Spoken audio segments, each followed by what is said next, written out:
कोई जवाब है देने वाले?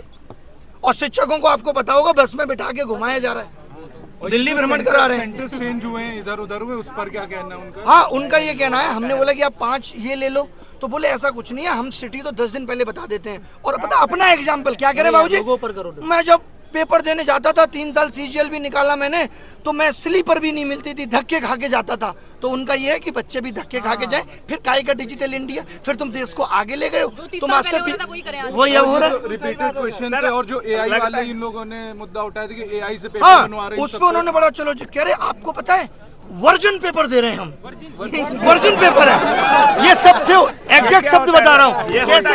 बोले वो अनटच है, उसको किसी ने टच नहीं किया है, क्वेश्चन को बिना टच किए बन गया। मैंने कहा एक एक पेपर में 5-5 सवाल गलत हो जाते हैं, पता है लोगों को, बड़े ध्यान से सुनना।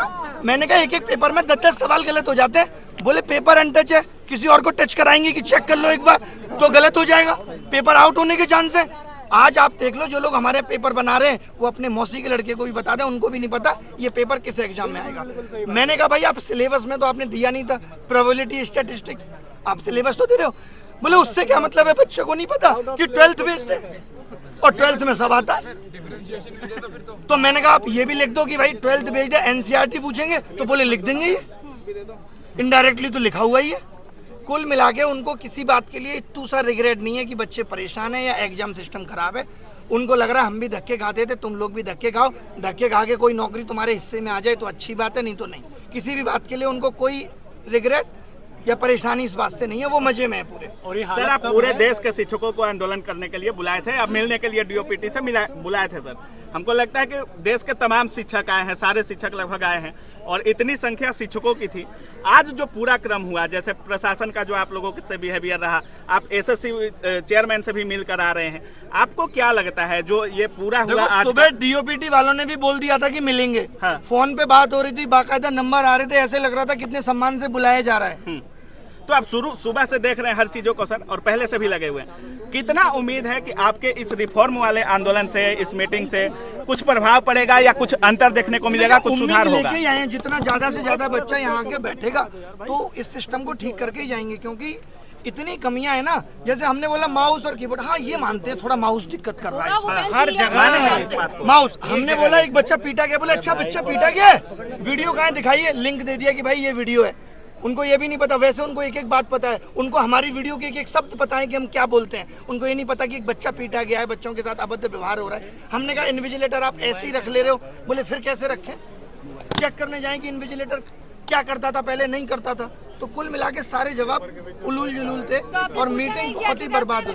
जो फीस लेते हैं वो किस बात की लेते हैं अगर आप व्यवस्था ही नहीं करवा पा रहे हैं? फीस ले रहे हैं, गलत क्वेश्चन का पैसा ले रहे हैं, बस्ता रखने का पैसा ले रहे हैं। कह तो रहे हैं जो पैसा ले रहे हैं उससे रोडें बन रही है, आप तो देख ही रही हो। बच्चों की बेरोजगारी का रोड बन रही है। एसएससी कमीशन को ये बोलना चाहिए कि गलत सवाल के आंसर का 100 रुपए आपकी रोड बनाने में लग रहा है। और सच में रोड भी सर रोड भी तो नहीं बन रहा है। धीरे धीरे इकट्ठे हो रहे हैं, पूरे देश से बच्चे को बुला रहे हैं, यहीं बैठेंगे जब तक ये सिस्टम सही नहीं हो जाता। सुबह तक डीओपीटी बहुत नॉर्मल था, बात करने में कोई दिक्कत नहीं हो, अचानक लग गई, कैसे इतने लोग आ गए, ये कैसे हो गया, हटाओ अब नहीं मिलेंगे, ईगो पे ले ली बात, वरना उससे पहले मिलने को तैयार थे। हाँ। सत्र चल रहा है, आप लोग अभी बवाल मत करिए।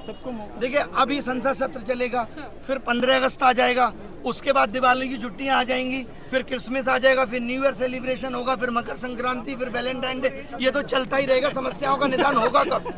रोजगार का उनका क्या होगा? ये सरकार की जिम्मेदारी नहीं है। सर जिनका लास्ट अटेम्प्ट है उनका क्या? लास्ट अटेम्प्ट पे मैंने पूछा कि आपके पास तो डीओपीटी से लेटर भी आ गया था, तो बोले उन्होंने यही तो कहा था कि इसको अग्रेसित करो, हमने कर दिया, रिजेक्ट कर दिया।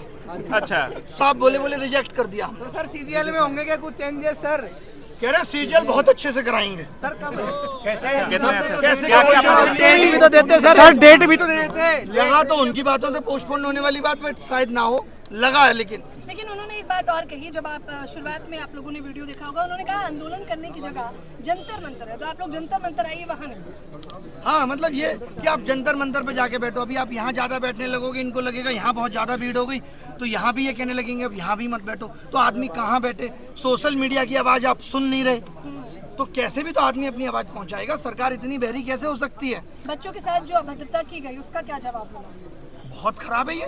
लोग बच्चे छोड़िए, आप टीचर्स पे लाठी चार्ज, उनको गलत तरीके से जबरदस्ती बस में बिठा के ले जाना, ये कितना गलत है। और वहाँ पे क्या कर दिया था, टीचर ये कह रहे थे कि भाई 4 लोग हम में से डीओपीटी मिनिस्टर से मिलना चाहते हैं, लेकिन उनका ईगो आज इतना बड़ा है कि वो किसी से नहीं मिल सकते। बात भी नहीं सुनेंगे बच्चे। मैं आप सबको कैमरे के माध्यम से बताना चाहता हूं कि ये 1 साल की भर्तियां 3 लाख करोड़ का घोटाला है, और वक्त आने पर मैं इन सबके प्रूफ दूंगा। 3 लाख 3 लाख करोड़ के घोटाले। आप क्या अपनी नौकरी से 50,000 रुपए की उम्मीद कर रहे हैं, जहाँ इतने बड़े बड़े स्कैम चल रहे हैं। ये एडुकेटी का आना इतना आसान नहीं है।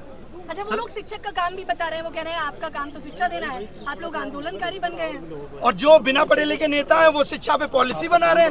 ABCD नहीं आती बाबूजी को, राजस्थान के शिक्षा मंत्री बन के बैठे हैं। हम इनको शिक्षा पॉलिसी बनाने दें, एजुकेशन पॉलिसी बनाने को इनको दे दें, और शिक्षक बता नहीं सकता कि आपके सिस्टम में खामियां क्या है। ये तो दोगलापन है। हाँ, अगर वो गलती ही स्वीकार नहीं करेंगे तो आप क्या करने वाले हैं? आप खुद देखिए, 5 साल पहले बोला CET लेंगे, तब तक मनसाएं ठीक थी। CET लेने का मतलब ही साफ साफ ये था कि भाई कॉमन एंट्रेंस टेस्ट होगा, बच्चा एक बार फॉर्म भरेगा। इनको लगा ये तो गलत हो रहा है। रेलवे अलग से 500 करोड़ कमा के दे रहा है। आपको पता होगा, रेलवे में 500 रुपए फीस ले लेते हैं और कहते हैं 400 वापस करेंगे। कब वापस करेंगे ये नहीं पता है। 1 करोड़ लोगों की 400 रुपए फीस रख कर बैठे हैं। गलत सवाल पूछने पे 100 रुपए इसलिए लिए जाते हैं कि आप किसी सही सवाल को गलत ना बताएं, लेकिन अगर वो सवाल गलत ही है तो इनको 100 रुपए वो वापस करना चाहिए। एक बच्चे से 2,500 रुपए वसूल रहा है, तो इन्होंने कमाने का जरिया बना लिया। अभी एडुकेटी 100 रुपए लिए जाते हैं, 100 रुपए, और एक पेपर में अब हो गया है कि 20 क्वेश्चन गलत, यानी 2,000 एक बच्चा देगा प्री में, और कम से कम 1,000 देगा मेंस में, 3,000 देगा एक बच्चा। इसमें तो संख्या बढ़ती जाएगी। अच्छा, बढ़ती, इसीलिए हर क्वेश्चन हर साल बढ़ रहे हैं। हमारे टाइम पे एक भी गलत नहीं आता था, फिर 2 गलत आए, फिर चस्का लग गया पैसे का, उससे रोड बन रही है। अच्छा सर, आप SSC चेयरमैन से मिले, कोई किसी और आयोग के चेयरमैन वगैरह से, जैसे आपका आंदोलन जो था या जो कह रहे थे DOPT से मिलने का मतलब इतना ही था कि हमें आप पूरे एग्जाम सिस्टम पे बताओ। हाँ। खाली SSC में ही नहीं, आप बाकी के एग्जाम सिस्टम पे भी बात करो। कुल मिला के बात यह है कि सरकार या उनके आयोग इस वक्त विफल हो रहे हैं, क्योंकि जैसे जैसे एस्पिरेंट की संख्या बढ़ी, इन लोगों ने अपने सिस्टम को अपडेट नहीं किया। आज ये आधार ऑथेंटिकेशन के लिए एक अलग कंपनी का सहारा ले रहे हैं, एग्जाम कंडक्ट कराने के लिए एक अलग कंपनी का सहारा ले रहे हैं, उसमें जो सर्वर सपोर्ट लग रही है वो अलग कंपनी की लग रही है। आगे आने वाले वक्त में करप्शन होगा तो आप यही नहीं पता लगा पाएंगे कि किस कंपनी ने लीक किया। शुरू में जब आपने बोला कि हम माथा टेकेंगे गुरुद्वारा में, तो वहाँ जितने शिक्षक जा रहे थे वो उनका कहना था कि वहाँ खोज रहे हैं कि अभिनय शर्मा कौन है। मतलब वही गुरुद्वारा में माथा टेकना जितना मुश्किल हो गया है कि टीचर जाके 50-60 गुरुद्वारे में माथा नहीं टेक सकते। कोई बच्चा तो वहाँ था नहीं। आपको क्यों खोज रहे थे लोग? सर ने सबको एकजुट किया है, क्योंकि ये सबको पहली बार हुआ है। बुलाया और हमने आह्वान किया। एकजुट आपने किया। वही क्या कर लेंगे इससे, मुझे खोजने से क्या, मैं तो हर जगह अवेलेबल हूँ। डिटेन कर लिया गया, आप कैसे बच गए सर? बाल बांका कर ले, मैं तो कह के आया था। मैं कौन है वो जो भागता है? मिल्खा सिंह से तेज भागता हूँ मैं। अभिनय सर जी जिंदाबाद। ये मत करो प्लीज, मत करो। हम लोगों को शांति से यहाँ बैठना है, शांति से यहाँ बैठना है। जब तक बैठना है, जब तक मांगे नहीं मानी जाएंगी। और पूरे देश के युवा को बुलाना है। कमाल की बात यह है कि सब लोग आ जाए, चाहे वो रेलवे। 7 साल से शिक्षक भर्ती नहीं आई, बताओ।